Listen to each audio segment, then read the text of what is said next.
Hello, everybody. Welcome to the WhatCulture Gaming Podcast. I'm your host, Scott Taylor, joined by Benjamin Richardson. Good morning. Hello, and joined by Ash Millman.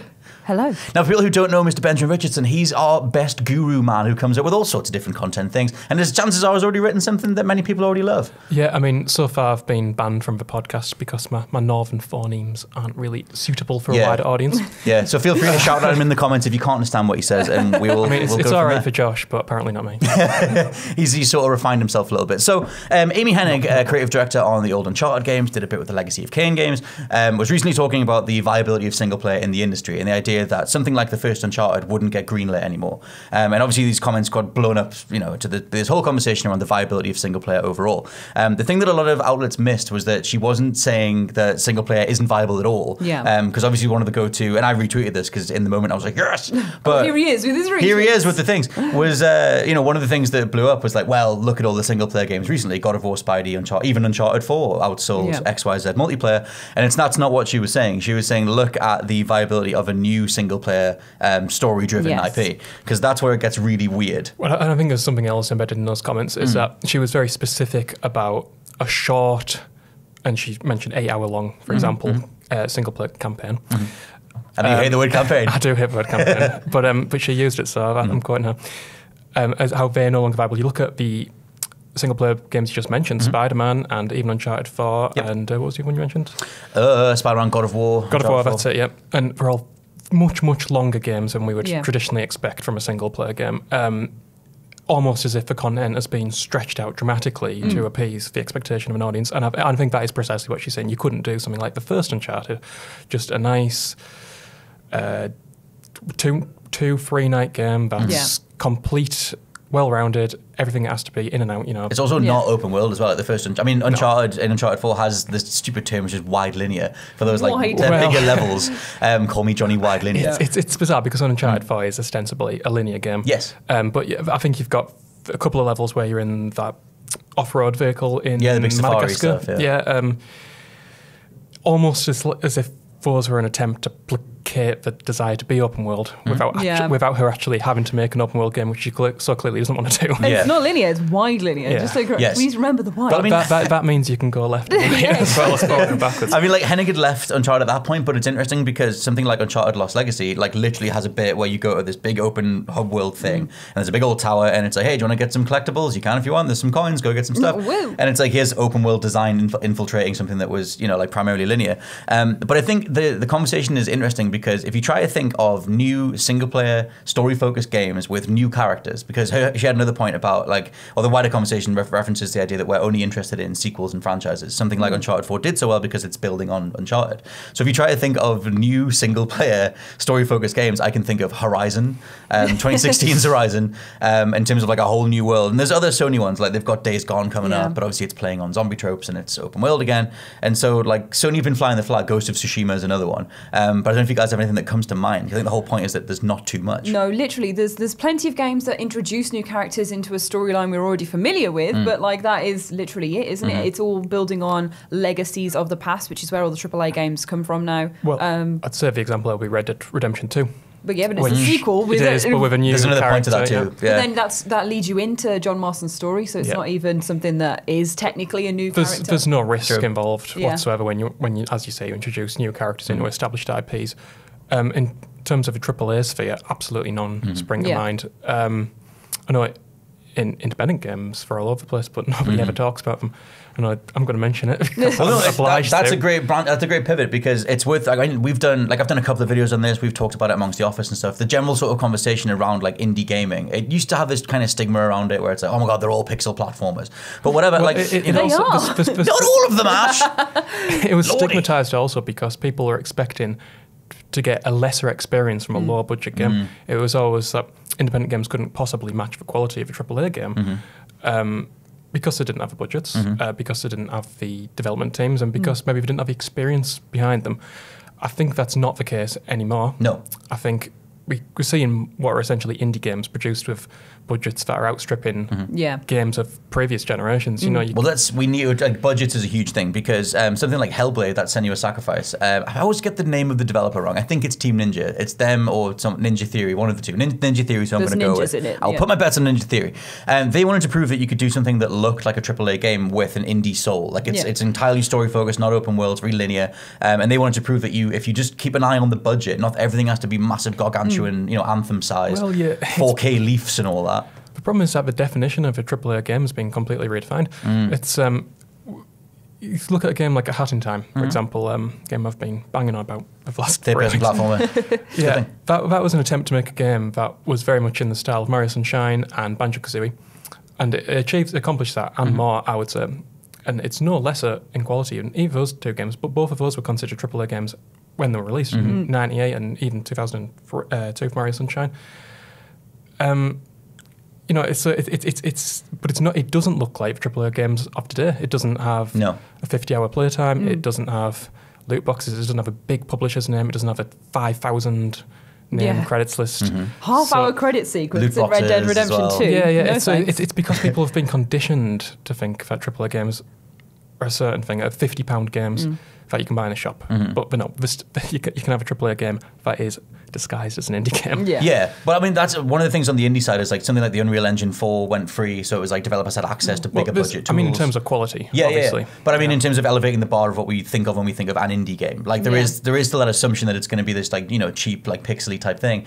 But something like Hellblade like is ostensibly an indie game, except that it looks like a AAA game. And so like I think that one of the biggest questions is budgetary. Well, look at it this way. A Hat in Time was Kickstarter funded, and I think it managed to raise something like $7 million. Right. Which is a significant fee. If you look at the very first Uncharted, had a budget of $20 million.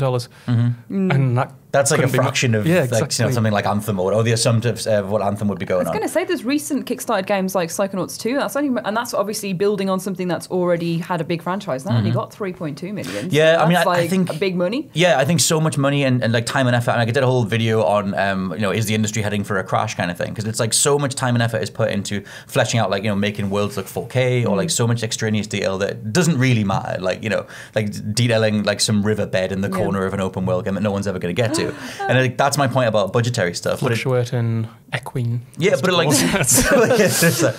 it ties into what you said about like is anyone really going to like see all this stuff? Does it really matter? It's like, completely superfluous to the experience. It's Ooh.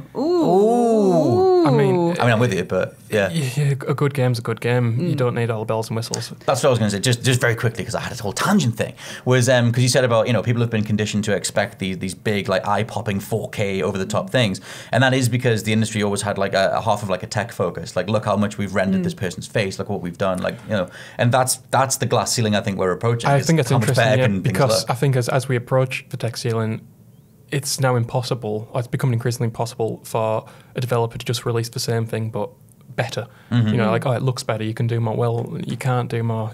So where do you start making money? How do you reinvigorate people's interest in like tired franchises? And well, that's the thing. I mean, remaster it and send it out again. In HD for a fifth time. Yeah, but the answer is probably that you can't. So what you have to do is devise this perpetual model, which is what we've got now. We can continue to make money on a single product, and it's not necessarily what players want, but it is what unfortunately. Is that what you were going to say before I cut you off? Oh, I think I was just going to say it all boils back to the point of what you said about AAA, AAA games. Call it AAA. Lovely batteries they are. About AAA games changing fundamentally of what we are expecting from them. Oh my God, my point's gone into the wind. It's the fundamental change of that is what's expecting. It is a technological expectation that's put on them, and it is everything in one that is expected from them. And there is a point where we're not going to be able to do that anymore. And I guess indie games, the sort of things where you have the side and it's going back in time. It's kind of like a little bit. Fashion, with films, we always get this nostalgic click where we go, oh, everything was actually better back then. Why don't we do that again? Yeah, I did. One of the things that, again, for me, the core, the crux of the matter is budgetary and like the idea of risk taking. Like you read every time there's a big budget failure, Kotaku will do a big deep dive on exactly why it happened. Yeah. And a lot of the conversations with the big top tier publishers, especially the third party ones, they want to roll the dice on the biggest risks for the biggest payouts. And it's like when those things don't come back, like something like Anthem is obviously it's not disastrous, but it doesn't look very good. And like all the layoffs. But I would say that's not a big role on a big risk because it's something they've seen successful somewhere else and they've just tried to replicate it, which is why it's gone down the pan. True. I guess I'm talking like risks in terms of like, I don't know. It's just it plays it so safe. I'd also be interested to know how commonly these apparent failures actually, I feel, is in terms of gross profit and not net profit, because it's part of the issue is that the development teams and the budgets have become so dramatically unsustainable. That's what I meant by risk, is the dev time. Is that these are games that if they'd been released even 10 years previously would have been huge critical commercial successes, but it's not the case now. No, but I think I'm going to plug my own stuff, but I happen to have an editorial coming up about the corporate poison of corporate poison, the insulting poison of corporate gaming. Because I think you can feel this stuff, and you can feel it in a lot of the big budget games. Like that's one of the things that puts you off a lot of AAA stuff, or puts us off a lot of AAA stuff. You can feel that the games aren't designed. Like in the same way they were across the 2000s and the 90s. That idea of mechanical innovation on the gameplay side. It's like, when was the last time we had a big AAA game that played fundamentally differently? Like, I mean, Battle Royale is a hell of a thing in terms of a genre, but like, when was the last time we had a nice new set of mechanics? Like God of War, Spider-Man, they're so safe. You are totally right, because the first thing that put me off, like personally, put me off Red Dead Redemption 2, which I did play and really enjoyed afterwards, was that everyone was so obsessed with the light shining through people's cartilage, and I was like, I don't care. Like, it is great. It's so interesting. It's amazing that we get to these levels with gameplay and we can do all this with technological innovation, but the core of it should be a solid narrative, which Red Dead Redemption I was going to say gameplay. I mean, I guess you can have a bit of both. I vote story every time. This is a new question. Go on. And unfortunately, it's one that's not served either way by AAA titles, because it's as I believe Amy Hennig said, these 40-hour, 50-hour, 100-hour, whatever, never-ending experiences. That's not conducive to an arc, a storyline arc that starts somewhere, reaches an apex and goes. It's something that has to go on constantly. Well, so that quote, she was saying like something like games as a service, or that approach, that idea of a business model, they're less conducive to traditional storytelling. It has stories have a shape and an arc and a destination, but something that's a live service doesn't. And so like that's the thing. I think there's a big problem with memorability. That something like Anthem, I forgot Anthem even happened the other day. Like it's been like a week. You hate Anthem so much. I don't know. I don't. How can you forget that hatred? Like, honestly. Well, that proves that I don't hate it, because I kind of forgot. But I think that something like Anthem, it comes and everyone plays it for a bit, and they're like, yep, cool, there's no memorable characters or particular like set piece moments or whatever. But if you go back like 10 years, or like across the 2000s, you've got like Max Payne and Halo and Mass Effect and all these different worlds and laws and mythologies and characters that are memorable and talked about. It's like across the 2010s, it's like, when's the last time we had a new video game character or a world that everyone was talking about? Like, there's not that many really, unless they're playing on an established world. I think that's the key point. What I would say as well is that the idea of one character that can rally around, that dates back to the mascot, which is something that maybe not you, Ash, but certainly you, Scott. Stone Age men will know. We grew up with being the console mascot, the Crash Bandicoot, with console mascots and games revolving around characters, because that's how they were sold to us as children. And maybe it's just the case that today's generation of gamers aren't as familiar with that and don't gravitate towards that as much. So it might not be as viable a model. I think it's definitely true in marketing, because I think gaming has just become more mature. But I think we just don't have like those publishers don't want to take the risk on establishing a whole new lore. I think Anthem should be praised in that regard. I actually quite like its world building. The written stuff, amazing. It's like the whole just to talk about Elder Scrolls Online, the way that they do their the YouTube shorts with the stories and everything behind them, amazing. Well, it's like Overwatch, like all their lore is in YouTube shorts. Like Overwatch fans, there is some stuff in the game, but it's not anywhere near as overt as in the shorts. Exactly, that's where the heart of this game lies, and what the interest and the pull is in the story, not so much the story, not so much the gameplay again.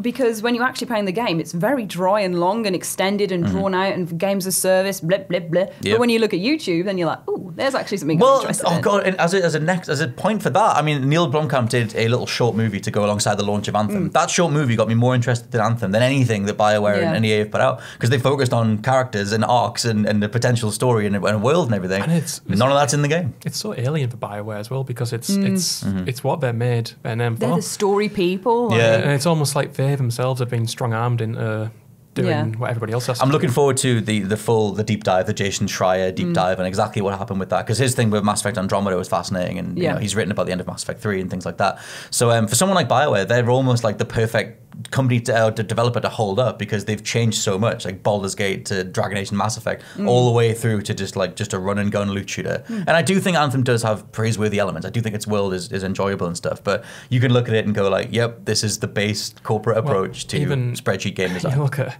Jade Empire. That's vastly underrated and mostly forgotten, and there's no connective tissue between Jade Empire and Anthem. You can hardly believe it's the same studio. Anthem could, if I didn't know, I would never guess it was a BioWare game. Right. Yeah, you wouldn't. It's an EA game. Yeah, it's ostensibly feels an EA like it, game. yeah.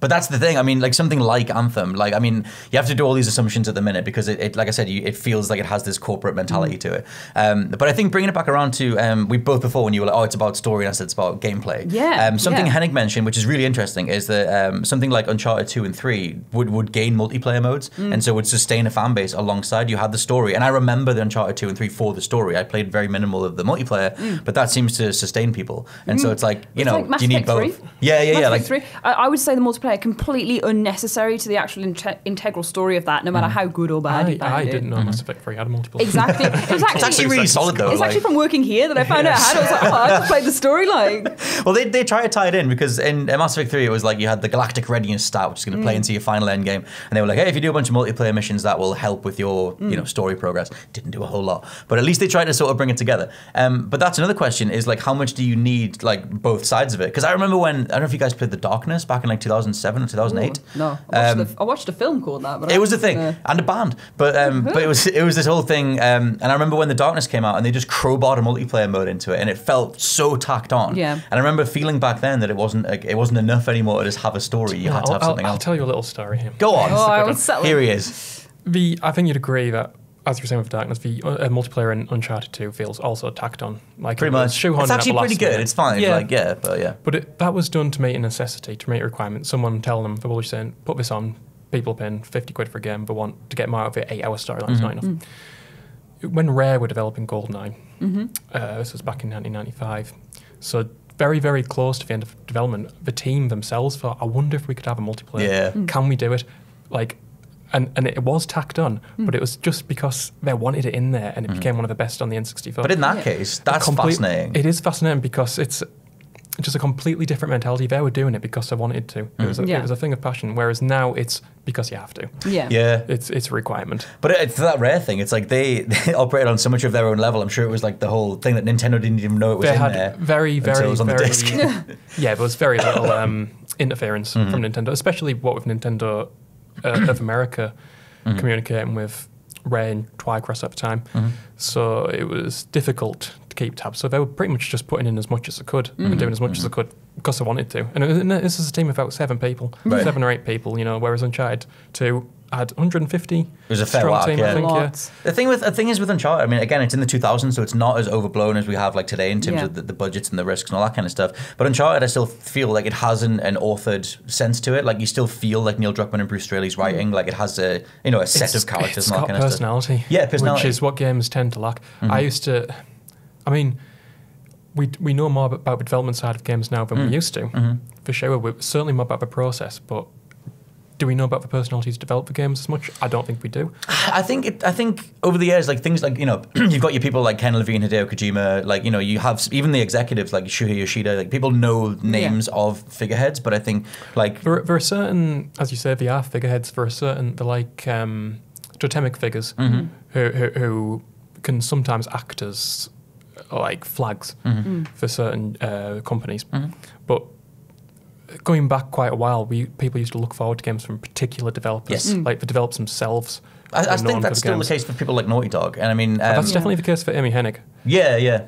But I mean, something like the personality side of it. I remember when growing up with Halo, like you would watch the new like Bungie like release docs and stuff, and it was like they were just like a team of nerds playing a great shooter, and they all played it themselves, and they balanced it amongst themselves, and there was a great feeling of like this indie sensibility, even though they weren't. They were bigger. That's what I think. What you're saying with Uncharted is you can sense it's being authored by Hennig and by actual people. Yeah. Whereas you get a game with like Anthem, Destiny or any of the interchangeable battle royale shooters. There's no sense. Hey, Apex Legends is good. But I get no sense that one person sat back and thought, you know what my dream is? I want to create a loot box laden, never-ending shooter that looks all like all the rest. Daddy, I want purple loot. I'm sick of all this green stuff. To bring something else in, which you mentioned before we came in, the idea that going forward, a lot of the industry is going to move into streaming and monthly services, and just have like a big archive of titles that you download. How much do you guys think, just pure prediction side, that will affect the way that games are doled out? That we'll get them in more episodically, or they'll embrace the DLC and the additional story part that comes later and whatever. I really hope not, because a DLC winds me up, which I know is I don't know if that's an unpopular opinion or not, actually. No, I don't think so. I don't like having things tacked on afterwards, which is, again, the whole thing or tacked off in advance. Yeah. Yes. It's just like, just give me the story. I'd rather pay more, have the whole complete thing, and I'd rather be able to play through it at my own leisure, enjoy everything. So I really hope that they don't do that. But looking at the industry as it is, and us talking about tacked on items as already with all these multiplayers and all these different things, DLC as it is all over the place and still coming out for really old releases now. Yes, we are going to get loads more of it, because it's the way that the industry makes money, profit. I think they're missing a huge trick, and I've thought this ever since like 2006 or whatever, since we started getting patches and the idea that a developer can add something to a game. Why don't they monetize older established stuff more? Because that's what Xbox and Microsoft have been proving with the Game Pass. It's like, hey, we've put the original Black Ops back on Game Pass, and then it goes back into the charts because people are buying it again. And so, like, if you just go, we're going to do DLC for this a 6-7-year-old game, like it doesn't. I don't know. For me, that sounds great, because you can go back to like, here's another Mass Effect. I don't know how practical it is, to be perfectly honest. No, I don't know, like, well, cost effective. Maybe. I mean, you're asking people get their hands dirty with old tech. Well, it depends how far back you go, but I mean, I'm not saying make new original Mario levels, but like, I think there's something to be done with all those fan bases that just lie nascent, and then like we wait for the inevitable sequel. The sequel disappoints because it follows new modern trends, and it's like, why don't you just plug stuff back into the old games, or like, You're right, but then you end up just having this whole, like, it doesn't turn into like a whole narrative. It turns into a narrative with loads of beads stuck on the end, and it's like just a flailing. Well, not yet. It depends on the title. Because I remember which Mass Effect had guy with the eye scar in the Kasumi. It was Mass Effect 2. No. Doesn't matter. In Mass Effect 2, there were like 2 DLC characters. There was one dude. Zaid, yes. Zaid and Kasumi. Yeah. And I remember thinking for them, because I thought Mass Effect 1 was so like solid. I think they did do DLC for Mass Effect 1, but it was like arena type stuff. It wasn't really anything integral. On the side. Yeah, and so like when they did Mass Effect 2, I remember having that reaction of like, well, I don't need this. Mass Effect 2 will be this like straight thing. But I mean, I guess I'm talking more about levels and like reapproaching old game engines, or like adding. I have to do it well. I don't think you can do it for everything. But I just think there's a way to monetize gaming as a legacy, as over the years, and they haven't done that yet. I guess what I should probably expand on is my main problem with DLC is when it integrates a story into a game that, like Zaid, for example, or like some of the Skyrim expansions and everything, where like it goes in and it's integral to a part of a story that you're already playing. Like, it's already like, if you should be going around doing all these things and then discover, and it's like change the thing that's ongoing, or like all that sort of thing. Whereas if it was DLC, it should be something like The Last of Us, Staying Alive, or whatever it's called. Not BG Boogaloo. Not it's dead. Called A Lost Legacy. I don't know, whatever it's called. Yes. That was like an add-on little chapter where you could have completed the game and come back to it like a year later or whatever, play an add-on. They made it a standalone thing, but it did start as DLC. Standalone should be additional. Right. It should be more an appendix. If you want. It's like, I totally agree. I can't cope playing something knowing that I have to pay money to get a full experience, having already bought it, or that something, or that what I'm playing isn't the complete version, or it could be changed at a later date. I think, what's the point in getting invested in something that's going to be altered? Well, that's a different conversation for a different pod. In terms of, I think a lot of publishers treat the consumer base as beta testers, whether that's because the second installment is everything the first was meant to be, or something releases in just such a fractured, broken form. Well, back to your original point about a streaming service, I actually think we'll get a service similar to something like Netflix, an over-the-top service where that's like what Microsoft's trying to do. Where the publishers directly selling you the game, that you pay a subscription fee to the publisher, and that gives you access to all their titles over the course of the year. You pay per month, and they'll release it in piecemeal components, not necessarily episodic when we build as such, because then it makes it sound like you're getting a small thing. They'll say like, I don't know, for an example, here's Anthem, but you only get like a chunk of the content, and they'll gradually add to it, and like you keep paying, you get more. So it's like basically as where World of Warcraft's been working, or MMOs have been working for the last.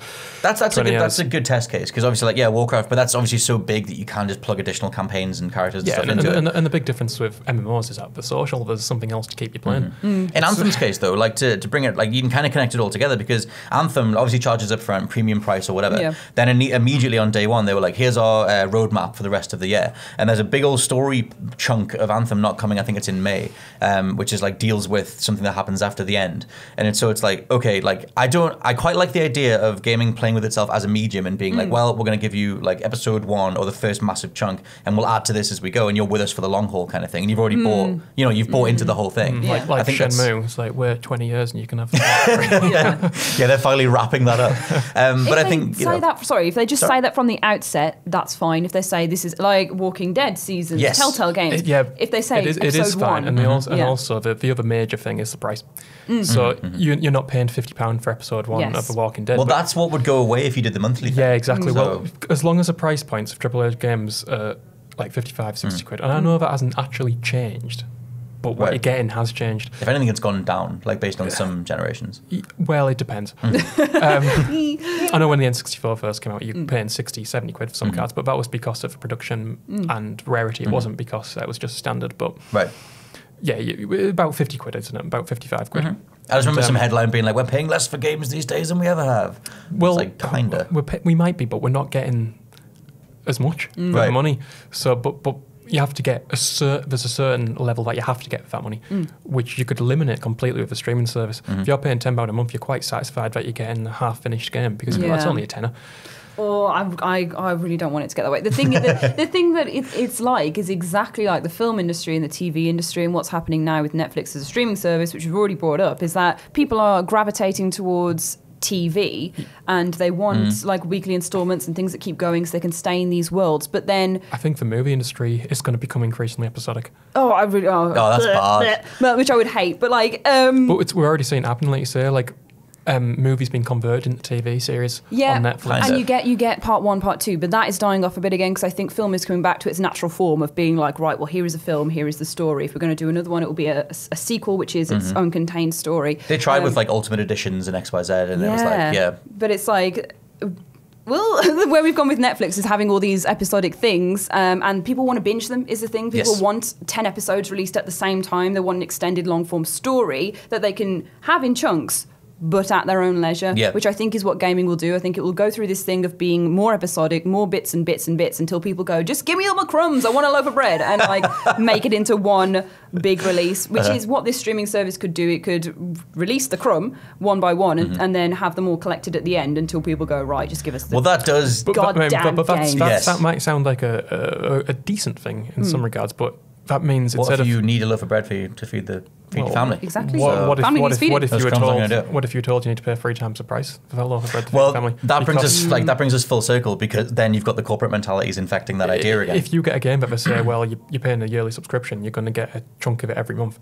After 12 months, you might have paid £120 for this one game. I mean, that's the thing with gaming, is that all these things are constantly in flux. I mean, how you monetize a monthly rollout of... I mean, at the minute, we've got Game Pass and we've got PlayStation Now, and that's pretty much it. But they work so well because they release fat chunks of games together as one thing. Game Pass is tremendous value, because you get a lot of free games on it. You get legacy games. You get actual complete games. That's the thing. They're not games when they're chunks. They're like playable experiences. It's not a game. It's like having a library card. You go in, you expect to be able to take out a full book. I know libraries do still exist. Brilliant contemporary reference there. Some stuff though, I mean, we will wrap the podcast up, but some stuff like Game Pass, they'll do like, here's episode 1 of Life is Strange, or here's episode 1 of some other thing that is going to be episodic from the outset.